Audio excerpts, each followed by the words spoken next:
चंडीगढ़ में हरियाणा के पंचायत मंत्री देवेंद्र बबली और सरपंच एसोसिएशन के बीच बैठक हुई। बैठक के बाद सरपंच एसोसिएशन के प्रवक्ता चंद्रमोहन पोटलिया से खबरफास्ट ने खास बातचीत की। सरपंचों के साथ आज पंचायत मंत्री देवेंद्र बबली के साथ अहम बैठक हुई। क्या बैठक में निकल कर आया, इस पर बात करेंगे। हमारे साथ तमाम सरपंच हैं। सबसे पहले सर अपना नाम बता दीजिए और कहां से आप सरपंच? मेरा नाम चंद्रमोहन पोटलिया, मैं गांव ढांड का सरपंच हूँ और फतेहाबाद जिला है मेरा, और हरियाणा सरपंच एसोसिएशन का प्रवक्ता हूँ। ये बताइए क्या रहा आज बैठक हुई, 1-1.5 घंटे से ज्यादा समय तक चली, क्या निकला बैठक? आज निराधार बैठक थी क्योंकि मंत्री जी के सामने हमने हमारे मुद्दे रखे। मंत्री जी ने उनको मुद्दों को उनको सुना, कुछ अपनी मेरिट्स उन्होंने मुद्दों की गिनवाई, हमने डीमेरिट्स गिनवाई, और हमने सीधे तौर पे मंत्री जी से ये पूछने का काम किया कि आप हमें पूर्ण अधिकार देने का काम करने जा रहे हैं या नहीं। इस अन्यथा हमारा आंदोलन 1 तारीख को हम पुरजोर तरीके से करने का काम कर रहे हैं। तो मंत्री जी ने इस बात का सवाल यह कह कर दिया कि ये मेरा अकेले का फैसला नहीं है, पूरी कैबिनेट का, और मुख्यमंत्री जी से बात करके इसका फैसला होगा। अगर मुख्यमंत्री अब कह रहे हैं कितने दिन में मिले ना मिले तो हमारा आंदोलन निरंतर रूप से जारी रहेगा।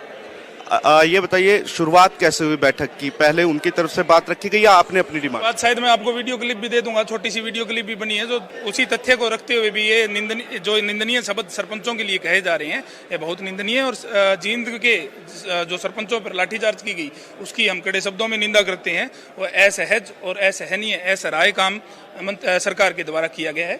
उसके ऊपर मंत्री जी ने अपनी प्रतिक्रिया दी। आप हमें क्लिप दिखा दीजिएगा। तो आपके मीडिया बंधुओं के से तो कोई सानी नहीं है, क्योंकि उनकी 150 क्लिप आपके साथ है। कहीं किसी को कुछ चला हुआ कारतूस, कहीं किसी को चोर, कहीं किसी को डाकू बोलने का काम करें। तो ये मतलब एक मंत्री पद के ऊपर पब्लिक डोमेन के अंदर, अगर मेरे दादाजी मंत्री है तो मैं मंत्री जी कहने का काम करूंगा। अगर मैं उनका पोता हूं, अगर मैं सरपंच हूं, तो वो मुझे सरपंच कहने का काम करेंगे। ये नहीं है कि पब्लिक डोमेन के अंदर किसी को चोर या किसी को कोई अलग शब्दों से पुकारा जाए। ये माना जाए कि बैठक जो है पूरी तरीके से विफल रही, और अगली रणनीति क्या रहेगी? बैठक पूरी तरह से विफल है। 1 तारीख को हम लोग सीएम आवास का घेराव चंडीगढ़ में करने जा रहे हैं।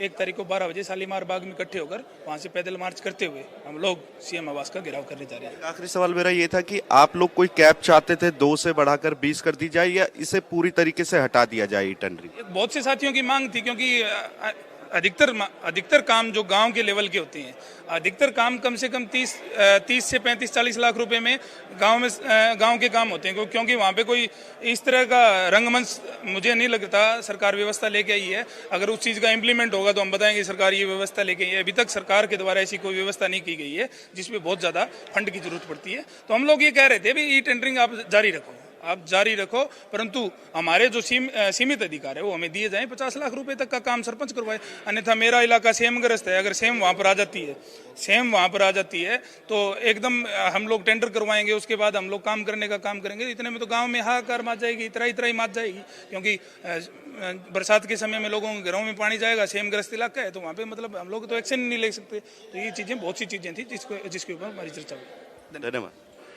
तो यहाँ पर जो बैठक है उसे पूरी तरीके से विफल बताया गया है। साथ ही 1 मार्च को हरियाणा के मुख्यमंत्री के आवास का घेराव का जो पहले से कार्यक्रम तय था, अब वो जारी रहेगा। पंचकूला में सरपंच जो है वो इकट्ठा होंगे और पंचकूला से चंडीगढ़ की तरफ कूच किया जाएगा।